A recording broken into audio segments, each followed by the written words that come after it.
Bonjour à tous.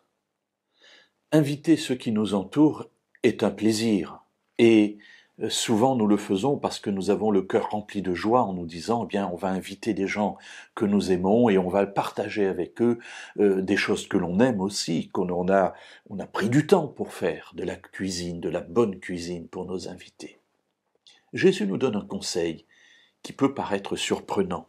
Dans l'Évangile selon Luc au chapitre 14, et au verset 13 et 14, il dit « Lorsque tu donnes un festin, invite des pauvres, des estropiés, des boiteux, des aveugles, et tu seras heureux, puisqu'ils n'ont pas de quoi te rétribuer, car tu seras rétribué à la résurrection des justes. » Alors voilà, il est vrai que souvent quand on invite quelqu'un, eh bien on est invité en retour, ou quand quelqu'un nous a invités, on se dit tiens, je vais aussi l'inviter. Ça peut être simplement l'opportunité qui nous est donnée parce qu'on n'y pensait pas, on se dit tiens, c'est vrai que ça fait longtemps que je veux le faire, j'en profite, je le fais.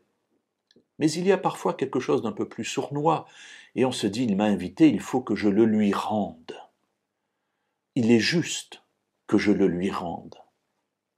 Ici, Jésus nous invite à partager les richesses que nous avons, qui peuvent être ténues. Il ne s'agit pas de s'appeler Bill Gates, mais d'avoir peut-être un peu plus que d'autres pour partager cela avec eux.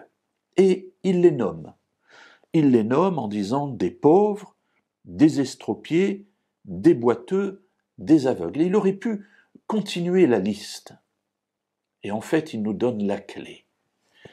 Inviter ceux qui ne peuvent pas nous rendre l'appareil.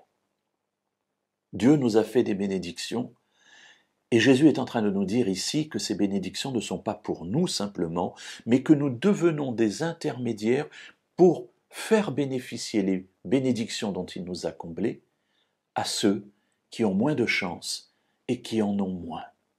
Partager ce que Dieu a fait pour nous avec ceux qui ne peuvent rendre cela. Pourquoi, dit-il ? Tout simplement pour être les bras de Dieu sur la terre. La rétribution, ce n'est pas pour cela qu'on travaille. Pour autant, il y en aura une. Et Jésus nous dit, cette rétribution nous sera donnée à la résurrection des justes. Alors ouvrons nos tables, ouvrons nos porte-monnaies, ouvrons toutes les capacités que Dieu nous a données pour être en objet de bénédiction pour ceux qui n'ont pas cette chance dans notre monde-ci. Et ainsi, dans le monde futur, nous pourrons nous réjouir avec eux et nous recevrons là notre rétribution.